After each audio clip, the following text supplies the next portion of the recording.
So, tambay lang muna tayo habang nag-aantay tayo sa mga kukuha ng bagong labor ID. So, dito tayo sa tabing dagat. Tabing dagat na tabing daan din. Dito tayo sa ganyan. Tabayan na natin sila.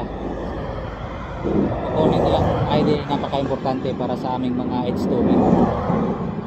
Kung wala sila noon, hindi sila makapagtrabaho. Kaya napakahalaga ng document na yun.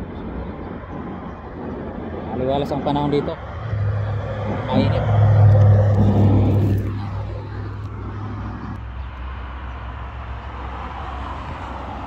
Tabing dagat lang yun. Wala yung dagat.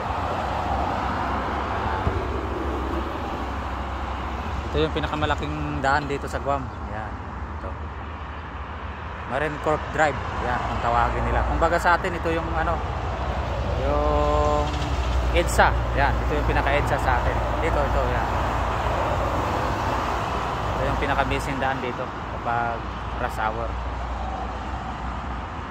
Marine Corp Drive. Ano? Maraming kahoy na ganito sa atin. Yan, ito.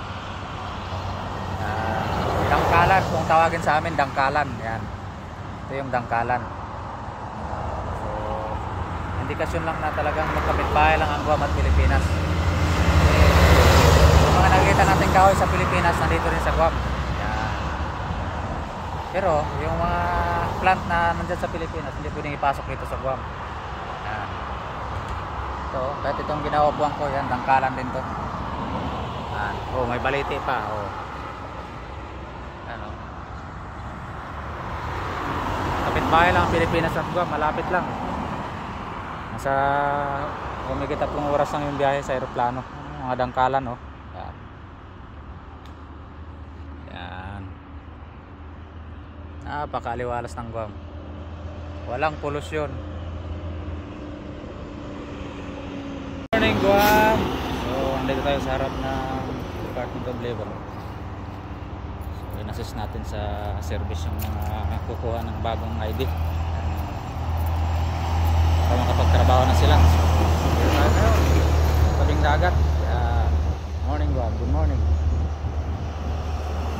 Morning Guam. Ayan, paganda ng tubig ng dagat, oh.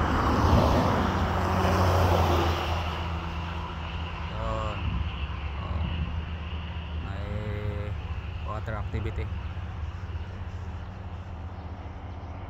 Yan. Good morning, good morning. Napakaliwalas ng daan. Hindi na rush ngayon kasi medyo tanghali na. Busy yung daan na to kapag umaga.